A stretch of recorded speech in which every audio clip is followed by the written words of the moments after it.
Welcome to join us for the Courage to Lead show, where we are sharing the proven strategies on how to activate fearless leadership for exploding your six-figure online business while enhancing time and location flexibility in your life. I'm your host, Kaisa Siipilehto. When you want to work when, where, and how you want, I'm your biggest cheerleader.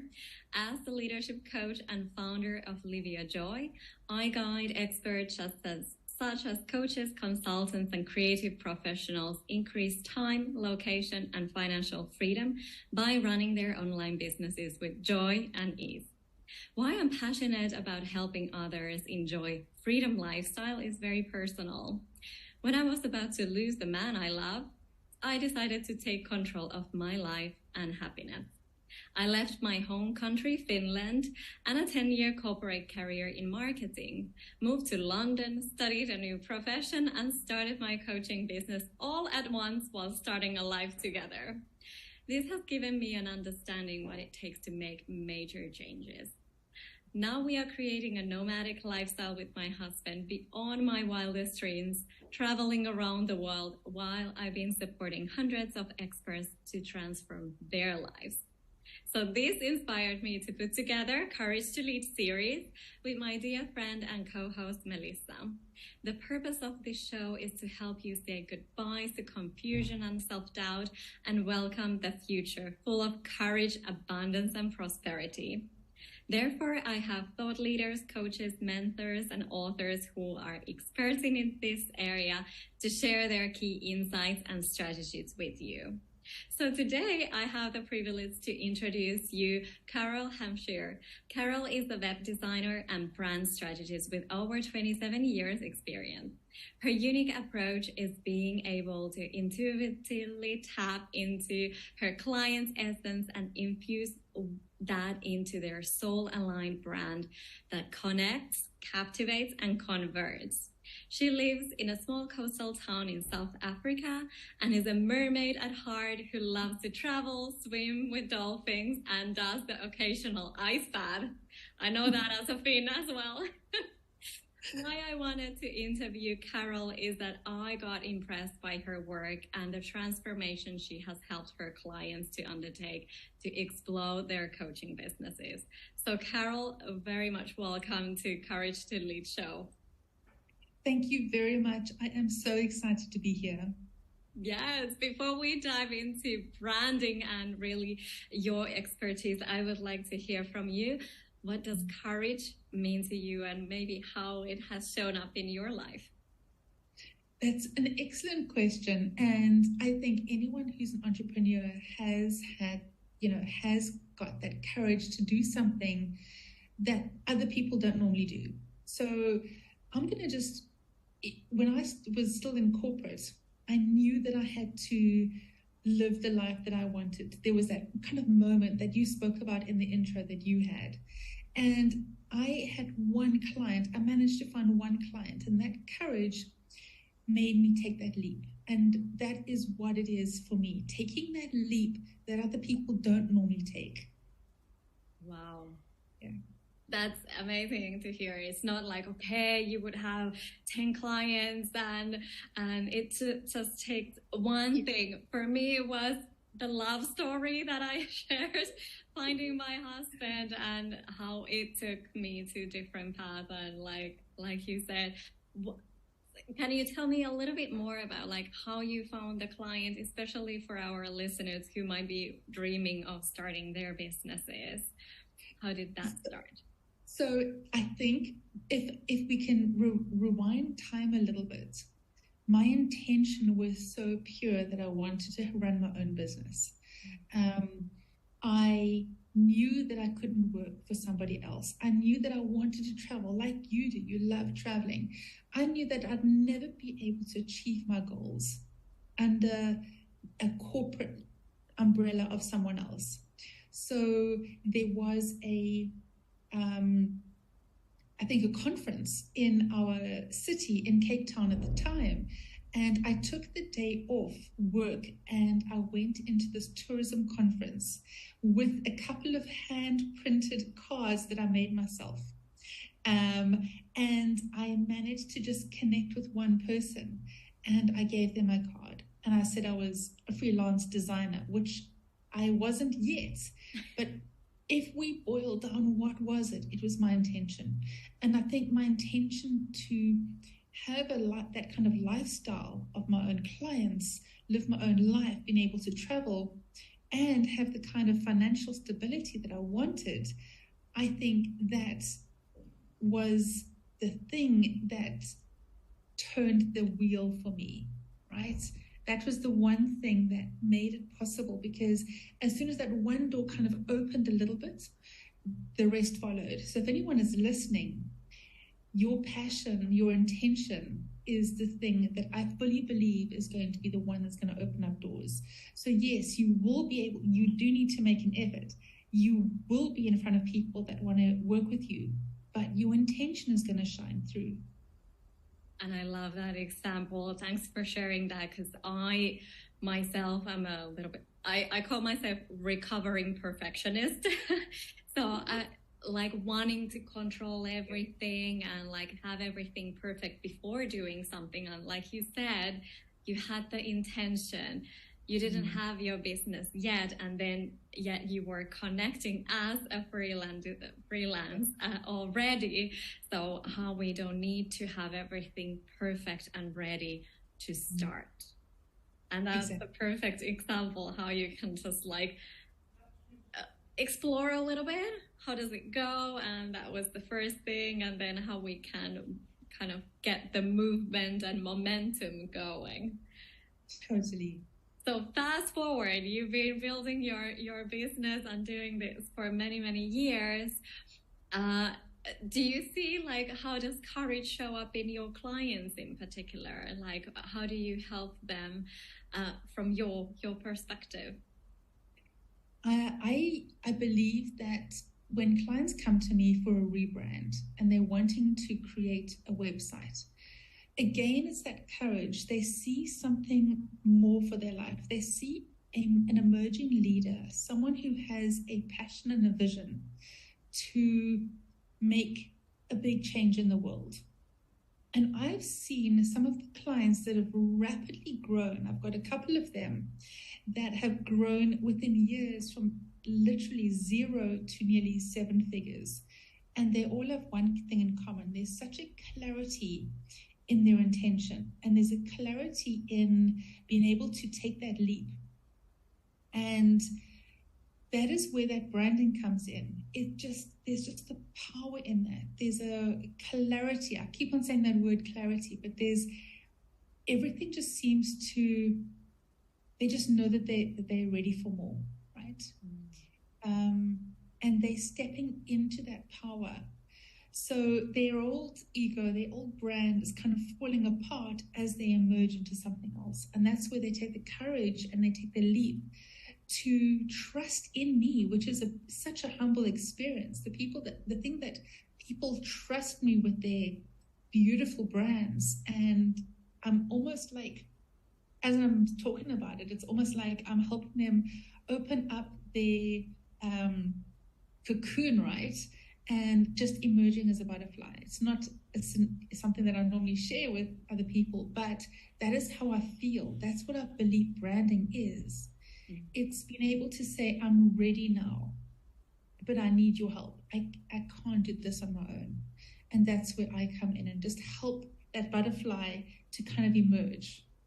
Yes, and that's, I feel like that's what has taken me further is like, okay, how we can, and now that we talk about time freedom, also like focus on what we are good at, the coaches and consultants, like that, how they can dedicate their time to coaching and consulting in their area, and then how they can get help with the marketing, branding, and connecting with the ideal clients, and then how you come in and other areas as well where we need support. I feel like when I started, I was trying to do everything on my own. And it's a lot of work. It's a lot of work. How it takes also courage to find someone to ask for help. I feel like ask for help and be like, okay, I don't need to figure things out on my own. And then finding the right person to say yes to the collaboration and getting someone like an expert's opinion and their support to do that. So yes, thank you for sharing that butterfly story, because that it is, like you said, having the clarity. And I hear that also, like how people say like, I feel the need to do more. And I feel like that's how many start their own businesses, because like you said, like you knew that you couldn't get in the corporate world kind of what you were meant to do here. So how to like notice that in yourself, like I know that I'm meant for more. One of my clients calls it like she's kind of in the runway. She knows that like there's more there, and she's in the beginning of the runway, and how we can then just move forward and get support along the way.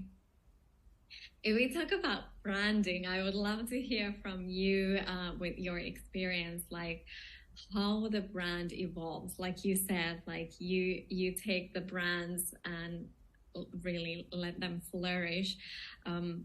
So how does the brand evolve in different stages, and what are the things that we can consider when building a brand? This is a good question, because I think you and I have both been there. When you're starting to build your brand, and we're talking the first 2 years or so, it's not a hard, fast rule, but it's around about 2 years. And that's the kind of the starter phase. And there's a book called The 7 Habits of Highly Effective People. I don't know if you've heard of it. Some of the listeners might have heard as well. It's a book that I refer to quite a lot because it has incredible amount of wisdom in there. So for the starter phase, one of the things that I did personally, so this isn't just telling people what to do, this is things that I have done in my business that's helped me transition and evolve my brand quicker, because the quicker I can do that, the more I can become magnetic, and the more I have clients kind of coming to me without me having to work so hard, right? And with the starter phase, the first thing is, I believe, is begin with the end in mind. Get very clear in what your vision is. Like when I started out, I knew that I wanted to live this life where I could, and it, be financially free and travel. Now I know everyone says that, but that was so ingrained in me that I can do that. I literally have that. I'm a single mom. I was able to raise my son without any financial support at all, and give him exactly what I want, what we needed for home and schooling, and give him all of that I feel as a mom I want to give my son. So that was my vision. So at the starter phase, it's really important to get very clear on your vision. And that's where something like, we're going to talk about it a little bit later on, but brand clarity, like get that brand clarity. What are your values? What is your story? What do you want to achieve? Because the road can be very long. And you want to make sure that you start out with that fire in your belly that doesn't go out. You've got to have the right intentions from the get-go, because that is the person, someone with that has longevity. Someone like that is going to keep on going when things get tough, and they will get tough. So as a starter brand, that is the thing. Begin with the end in mind. And that's where you can get very clear in your messaging and your intention, because that is going to convert these clients, and they're going to hear your vision. They're going to see that intention, and they're going to be drawn in. More so than brand colors and brand fonts. I'm not saying don't do that, but if you do, don't spend your time on your Wix website if you are on a budget. Don't spend hours doing that. Pick a color scheme, pick your fonts, keep them super simple, and then just spend a lot of time on getting clear on your messaging. Like that is the one thing that's going to turn the wheel quicker. Yeah. I think we kind of sometimes do it the other way around. It's like, yes. Okay, what are my colors and pictures and fonts? And it's just like once you get the clarity on your vision, everything will follow and fall into places after that, because then you just know the colors will come, the visual image and the tone of voice, everything comes after. It comes, and the thing is, it's part of our self-sabotaging systems that we have in place in our mindset. I know I've done the same thing. Whenever I'm wanting to launch anything, I get stuck in all the nitty-gritty that I know is not important. I end up focusing on things that are not going to drive the wheel quicker. So if anyone is listening, ask yourself, is this going to get me from A to B quicker, or am I just taking a long route, a scenic route? Keep the line from A to B as simple and clean as possible. Don't get mixed up in valuable time going down rabbit holes where you really, really don't need to. Yes, thanks for bringing this up. And I would like to hear from you, like, how would you describe what is branding? Because what I hear a lot is like people have maybe misconceptions around it, or they think like, okay, I need to get a logo, I need to get a website, and that's the mechanics, then that's the kind of how. So would you like to kind of share your wisdom around like what is branding and how it is useful before we go further? So there is a misconception about what branding is. Everyone assumes it's your website, it's your logo, it's the colors, and that is a part of it. That's your brand identity. But your brand is, and these are my words. In my vision, your brand is how your clients or potential clients see you. Now, we can manipulate how people see us for the better, right? We can present the best part of ourselves as how we want to be seen. So when I started my business, I didn't have clients. I didn't have a portfolio to show people. So I ended up creating fake brands for fake customers to showcase my work. And then I presented that. It means that I can do the work, but that's how I wanted to brand myself, to show others that this is what I'm capable of. So in every industry, you can use that analogy in your own industry. But I knew that I wasn't going to be able to get clients until I showed myself to be someone who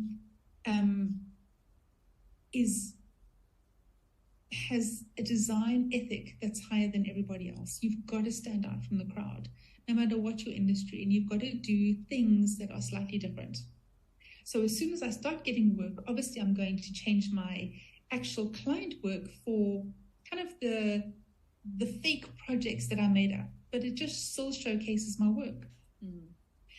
So that is branding. Branding is a way that we can tell our story in a way that that stands out in the crowd, and that people will be able to recognize us. Yeah. That to me is brand, right? Yes, when you think of Nike, you think of a brand. When you think of Kim Kardashian, you think of a brand. Think of Beyonce, you think of a brand.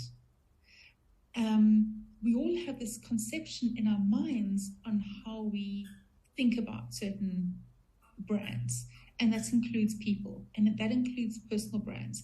We all have our favorite female coaches, and we love what they're putting out. And we have our best clothing brands, our best makeup brands, for example. Ask yourself, why do you like those brands? And you will find that there's a connection. So part of my brand, for example, I know we might be going off on a tangent, part of my brand is the water and swimming and dolphins and ice baths. Now, I mention that in my bio because it helps connect me to potentially yourself, who also lives, potentially does ice baths. There is a connection, and that connection is genuine and true, and there is that know, like, and trust factor. You feel safe with me, and if you feel safe with me because we have a common interest and a common vibe, you're going to invest in me and my work, because branding is investing in that person. There are millions of designers. Why would you invest in me? Why me? At the end, you want to really work with the people who we relate to, who we find like, oh, this is a fruitful, relationship between the client and you. And I liked what you say. I want to go back a little bit what you said about manipulating. And yes, exactly, because like you said, we all have ideas about different brands, whether they are a person or product or service. We all generate that image in our heads, and how we can, like you said, manipulate how the people kind of perceive and experience your brand.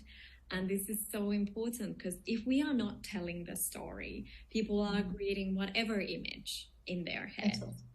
And I've experienced that, because especially like coaching a couple of years ago, now it's trending and booming a lot, but it was still, for example, in Finland, people think more like sports or wellness coaching when it comes to coaching. And if I were not there to kind of tell like how I coach people in their careers or business, people would have very different understanding what I do.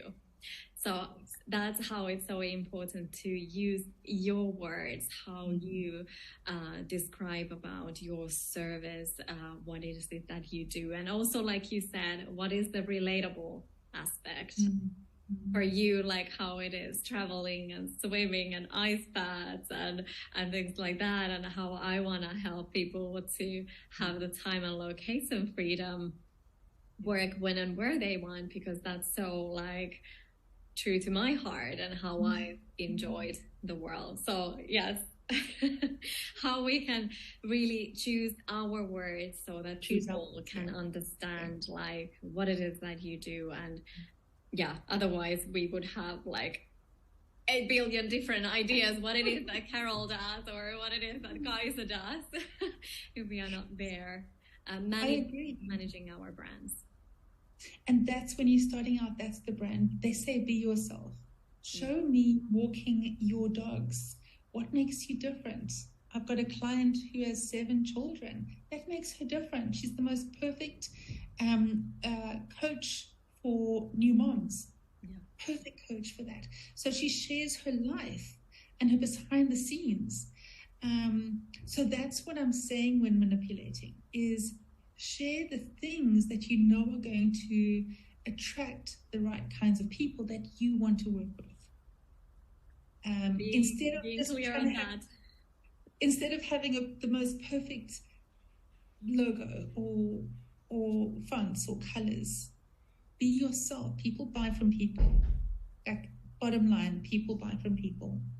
Yes, and always like, how is there the emotion attached? Like when I found my coach and mentor, I was like, oh, I saw her like, hey, that's where I want to be in the future, and like I could relate to her, and that's it. Like you said, people buy from people. And I think when you're in the starting phase, you got to remember that and be relatable. Share yourself. Go online. Be visible. Do the things that other people aren't doing. The people that are starting out are generally spending a lot of time on the wrong things.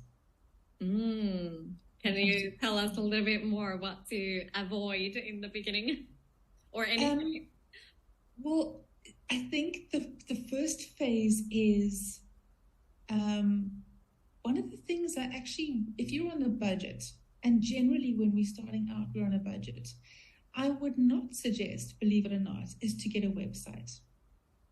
If you have some money, I would suggest creating a funnel of some sorts, a freebie funnel that's going to get people into your world and nurture them in that way, so that you start building up an audience, that you start making a name for yourself because you have an incredible resources that you are giving away, or doing masterclasses. That, I think, is more beneficial to lay the foundation and groundwork for your successful business. And the reason why I suggest that, because if you fast forward a little bit longer, from about 2 to 5 years, we're now in the growing phase. And more than likely, you would have starting to refine your offerings and your message. So you want a website then when you now have narrowed down what you're good at. So when I started out, I was doing graphic design for like everything, menus and posters and business cards.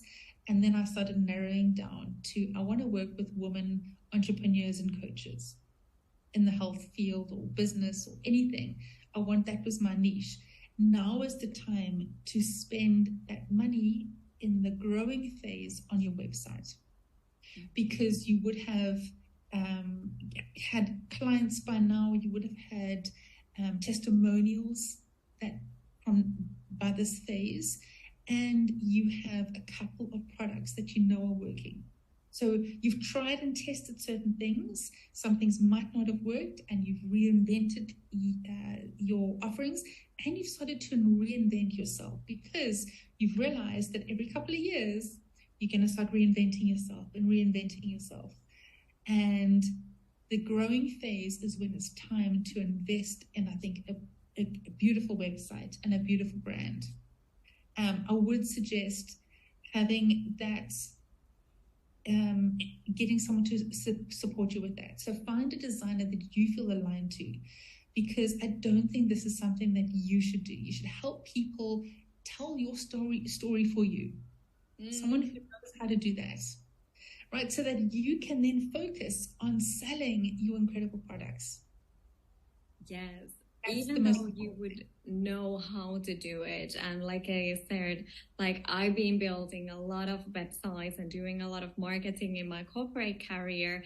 And I was doing everything from my business, from the logos to website and all that. And yes, I think it would have been useful for me to use that time differently. So yeah, I guess I've made... maybe not all the mistakes, but many mistakes at how to use my time effectively. And that's how I help now others, because it's, even though you would know how to do it, or it's now so easy to learn from online, and the platforms are like kind of giving you a lot of advice how to do things, but also it's useful to get that extra pair of eyes who see your work, who see yourself differently. Because I felt like, oh, this is my baby, so it takes more time, and I wanted that to be so perfect. So I think that's useful. I was also building a brand for my husband. They were building a business, and I felt like that was so much easier than with my own. Yes, it's very difficult. And in this growth phase, you've got to focus on what you're good at. Yeah. You've got to spend your time in your zone of genius, not on the things that are not your zone of genius, because they're going to take you 10 times longer, and you're going to waste your money because you're spending your time on something that is not your zone of genius. And coming back to the phase, the growth phase with the 7 habits analogy, is to put things first. Prioritize and manage your time effectively. Focus on important and meaningful tasks, and avoid getting caught up in the unproductive or unessential items. And this growth phase is really when you've got to kind of focus on, again, what is going to move the wheel the quickest. Yes. I would like to hear from you, like, how did you start to narrow down and find the audience that you did? Because I felt the same, that when I was starting, I was coaching different kind of experts in different fields, and I needed that experience to kind of find like what it is that resonates with me, who would be the clients for me, and what kind of work I want to do. So how was it for you to kind of find from doing everything in brand and graphic design related to really honing in? I created my first signature package, and that was a combination of strategy calls, brand identity, website design, and sales page. I kind of bundled them into a package, and then I sold that. And I think even before I launched that sales page, I think I'd sold 4 or 5 already, just by sharing that online and just sharing the experience of it. I'm so excited. I can't wait to present this to the world. And it wasn't even sales emails, or sales posts. It was just me being so excited that I've actually taken all of my knowledge and packaged it into one. So this is the growth phase where you're starting to put all of your niche expertise. You're starting to realize in yourself what you're good at. And I realized that I'm good at seeing the bigger picture. I can help someone from conceptualizing their brand, structuring their brand, and making the brand as well and launching it. So I knew that I was giving a lot more value to someone by coming in and doing everything. And that was the big shift for me. And I think in the growth phase, that is probably what people need to be thinking about. How can they structure all of their knowledge and their expertise into one? Is it a group program? Is it a mastermind? Is it a summit? Is it, how can you, if it's a designer, how can you package your knowledge and give that in a way that people really want that? So now that we are coming from the funnel to building websites and really like building a bigger brand in all the different platforms, how does the brand evolve? Like, how can you take the brand really further to really like nurture it, let's say? So here in this phase, we're talking about brand consistency and building a brand presence across all platforms. That is very much a very solid brand. So before, if you were a starting brand, you might have focused on Facebook or a Facebook group. Here we want to really maximize your brand consistency and messaging over all platforms. And that's one of the things that people come to me and say, my brand is not consistent. I've got my social media looks some way, my website looks another. I'm presenting masterclasses that looks different. So we want to consolidate all of that and have one powerful message, one powerful website, a brand that is the same look and feel over all platforms and the same message as well. So I am clear that my messages, I help you connect, captivate, and convert your audience through branding. Like, I'm clear on that through all of my messaging. That's the clarity that I've got. And that branding helps solidify me as an expert, because in this phase, people buy experts. In the first phase, people buy people. In the growth phase, if you're wanting to charge more for your services, people want to pay experts. So you've got to present yourself as the expert that you are. Hence, the message is clearer, the message is stronger, your brand is stronger. There's a more powerful energy around you. There's simpler, but yet a very, very powerful brand as well. Yes, like you said, what's the genius in you, and how you can really like focus on that, and then also have different funnels, different ways to connect and where to find the ideal clients who want to work with you. So really, like you said, consistency in everything. Yes. Because it's like we need so much repetition to be known as an expert in our field. There's so much noise out there in the media, every channel. So how you can really be clear in your messaging and what is that? Like so genius. And I think that also in this phase, word of mouth is so vital. So we want to make sure that people who recommend us are the ones that are going to bring in incredible new clients to us. And this is the great test of your brand, is if people recommend you, right? Yeah. This phase, that's we want people to work for us, and obviously we are recommending other people as well, and our communities. But our community grows because of our happy clients, like bottom line. So we want to ensure that someone who's been recommended comes into our world for the first time and looks at our brand as well, and make sure that it looks good. They've got a good recommendation, and it inspires them enough to take the plunge and maybe set up a discover call with us. Like you said, great test. How do other people tell about you and how you help others? So is your brand messaging clear, that they have understood it and they know what is it that you do, that you can get the right recommendations to work? So yes, good test for sure.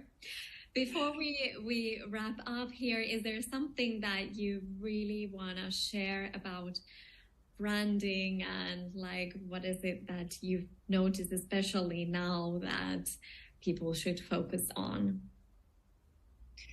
I think the branding, when you're looking at your brand, the biggest advice I can give with that is be very clear in what your potential clients' problems are, and know that you can solve those problems, and put those how you solve them into your brand message. Because I think people make the biggest mistake, if there's any takeaway that someone is listening, is that when you're branding yourself, don't say, I'm a web designer, I am a business coach, I am this. People don't want to, that you won't connect to people the way you really should. In other words, in order to connect, put that client above yourself. So I talk about helping my clients connect, captivate, and convert their audience. I do that through website design. Yeah. I'm solving a problem. So if you are wanting to take your brand to that next level, be very clear what solutions you offer your clients, and speak to the clients as if they are the hero, not you. It's the biggest mistake that I see nearly so many people doing. And the brands that are really standing out speak to their clients. They speak to the needs of what the clients are, and that is going to convert your message and convert your sales posts so much easier. So that is very much, that is more important, I think, than the colors and the fonts. Like, that is going to follow through that. And then on a quick tip as well, if you're unclear about what colors you should use and what fonts you should use, look at your home. Look at the clothes that you wear. You will find that the colors that you have in your home are the ones that probably you are aligning to and resonating with. Don't go into a color chart and think, okay, well, I should use purple because that's a spiritual color. Well, I'm going to use red because it's an action color. Use colors in a way that aligns to your soul and your essence. If you wear a lot of gold, then have gold in your brand. Don't put gold in your brand because you've seen your coach doing that, or if it looks like it's a wealth brand. Put those colors in because they align to you. They mean something to you. You'll see that my surroundings here is a little bit boho, and it's warm, and I've got like a little bit of gold. But that is how my home is. That's how I dress, and that's how my brand is looking as well. There's an authenticity that's going to come through, and you can't fake that. People will pick up a fake brand. Be yourself. Like, I know that's the most basic of things, but please don't try and be anything else than what you are. Like, just don't do it. Yeah, it's a fun work. I do have a free quiz. We're going to talk about something just now, but I do have a free branding quiz. It's on my website, and I know that you're going to leave the link there. That's going to help you if you need a little bit of assistance with trying to figure out what your brand archetype is. Use that. It's fun. Everyone tells me how accurate it is, and I definitely use it in my business as well. Yes, I want to go and do it now to see like what kind of more awareness I can find about myself and my brand. And that was such a great tip, to use the colors that you love, because that's you, like you said, how you can just like be yourself in your brand, not to copy others or compare, just be you.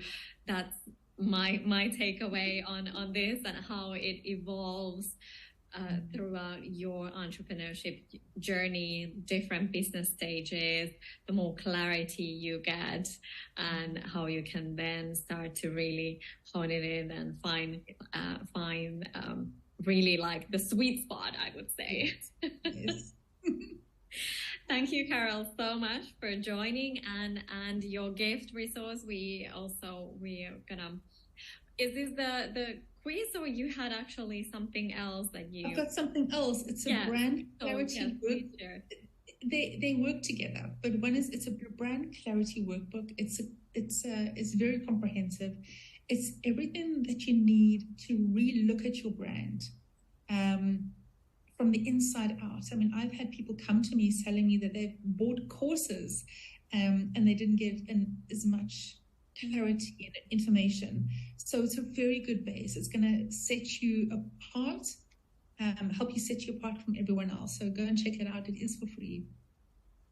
Yes, thank you. We'll put the link so everyone can access the workbook, and really want to say again and repeat you like you said, not to speak about the methods, but the transformation you can help others to walk through with you. So like you said, the branding and web design is then just the how, once your clients are clear on their vision about themselves, how the branding is then done. It's just the methods, and your expertise comes in. So yes, thanks for that distinction.